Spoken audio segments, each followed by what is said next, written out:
ഇന്ന് പറയാൻ പോകുന്നത് ഗോപികമാർക്ക് ഭഗവാനോടുള്ള സ്നേഹത്തിനെയും വാത്സല്യത്തിനെയും കുറിച്ചിട്ടാണ് കേട്ടോ. നമ്മുടെ ഭഗവാൻ വൃന്ദാവനത്തിൽ നിന്ന് മധുരയിലേക്ക് പോയതിനു ശേഷം കുറെ കഴിഞ്ഞിട്ട് മധുരയിൽ നിന്ന് ഒരു സന്ദർശകൻ വൃന്ദാവനത്തിലേക്ക് വന്നു.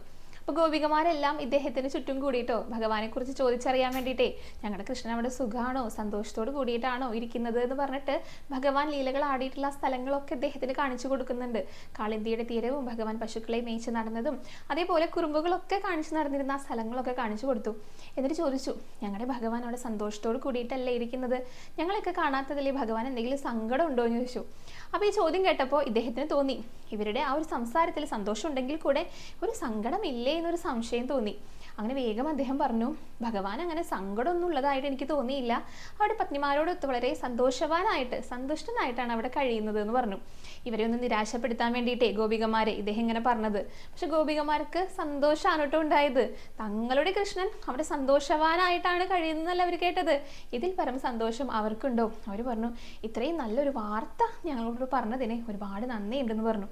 എന്നിട്ട് പിന്നെ ഒരു അപേക്ഷയും കൂടി ഇദ്ദേഹത്തോട് പറഞ്ഞു കേട്ടോ, ഞങ്ങളുടെ ഭഗവാനെ ഞങ്ങൾ ഉണ്ടാക്കുന്ന വെണ്ണ നല്ല ഇഷ്ടമാണ്, അപ്പം അങ്ങ് പോകുന്ന സമയത്ത് ഈ വെണ്ണയും കൂടെ അദ്ദേഹത്തിന് കൊണ്ടുപോയി കൊടുക്കൂ. പിന്നെ ഇത് ഞങ്ങൾ തന്നാന്ന് പറയരുത്, പ്രത്യേകം അത് പറയരുതെന്ന് പറഞ്ഞിട്ടുണ്ട്. പിന്നെ ഞങ്ങൾ ഇവിടെ ദുഃഖത്തോട് കൂടിയിട്ടാണ് കഴിയുന്നതെന്നും അദ്ദേഹത്തിൻ്റെ അടുത്ത് പറയരുത്, ഞങ്ങളുടെ ഭഗവാൻ സന്തോഷത്തോട് കൂടി ഇരിക്കുന്നതാണ് ഞങ്ങൾക്ക് ഇഷ്ടമെന്ന് പറഞ്ഞു. ഇത് കേട്ടപ്പോൾ അദ്ദേഹത്തിൻ്റെ കണ്ണൊക്കെ നിറഞ്ഞു കേട്ടോ. അദ്ദേഹത്തിന് മനസ്സിലായി ഗോപികമാർക്ക് ഭഗവാനോടുള്ള ആ ഒരു വാത്സല്യം.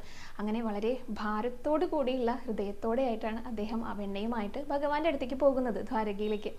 അവിടെ എത്തിയ സമയത്ത് ഭഗവാൻ ഭക്ഷണം കഴിക്കാനായിട്ട് ഇരിക്കുകയായിരുന്നു കേട്ടോ. രുക്മിണി ദേവി അടുത്ത് നിന്നിട്ട് വിളമ്പാനായിട്ട് നിൽക്കുന്നുണ്ട്.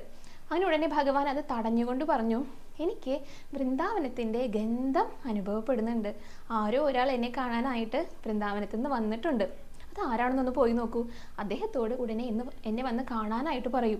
തീർച്ചയായിട്ടും ഗോപികമാരുടെ കലർപ്പില്ലാത്ത സ്നേഹം അദ്ദേഹത്തിൽ നിറഞ്ഞിട്ടുണ്ടായിരിക്കണം, എനിക്ക് തരാനായിട്ട് അവർ വെണ്ണ കൊടുത്തയച്ചിട്ടുണ്ടായിരിക്കണം എന്ന് പറഞ്ഞു. ഇതുകൂടെ കേട്ടപ്പോൾ അദ്ദേഹത്തിൻ്റെ കണ്ണും മനസ്സൊക്കെ കണ്ട് നിറഞ്ഞു. ഭഗവാനെ ഇത്രയേറെ വാത്സല്യത്തോടെ സ്നേഹിക്കുന്ന ഗോപികമാരും അതിനേക്കാളേറെ ഗോപികമാരെ സ്നേഹിക്കുന്ന ഭഗവാനും.